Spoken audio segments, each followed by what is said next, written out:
Et je vous remercie. Il est donc adopté. À l'unanimité, les élus de la province Sud ont voté ce matin le budget primitif 2025. En baisse de 10% par rapport à 2024, ce budget s'élève à 51 milliards de francs.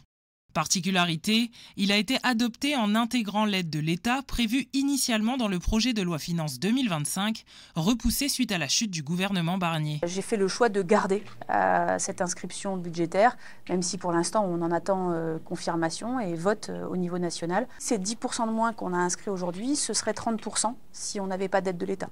Donc à 30%, la province ne peut pas se relever. C'est l'effondrement de la quasi-totalité des dispositifs de la province, des dispensaires, des bourses, beaucoup plus d'élèves par classe, tous nos dispositifs d'insertion.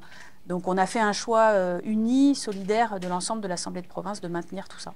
Cette décision a toutefois soulevé des inquiétudes au sein des conseillers municipaux, notamment chez Calédonie Ensemble, l'Éveil océanien et le FLNKS Sud. Les trois groupes qui se sont abstenus lors du vote ont alerté sur la gravité de la situation si l'aide de l'État ne se concrétisait pas.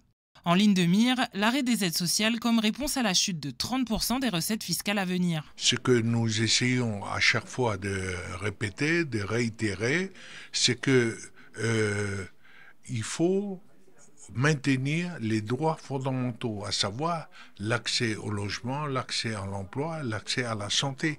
C'est ça la priorité. Même si la situation budgétaire est difficile, mais ce sont ces secteurs-là, c'est dans ces domaines-là qu'ils doivent être prioritaires. Et donc, c'est pour nous l'occasion de repenser notre modèle sociétal. Sur les 51 milliards de francs de budget, 9 milliards seront consacrés à l'investissement, soit 3 fois moins qu'en 2024. Le budget de fonctionnement est aussi restreint avec une baisse de 21% des subventions. 65% des crédits seront mobilisés sur les secteurs de l'enseignement, de la santé et du social.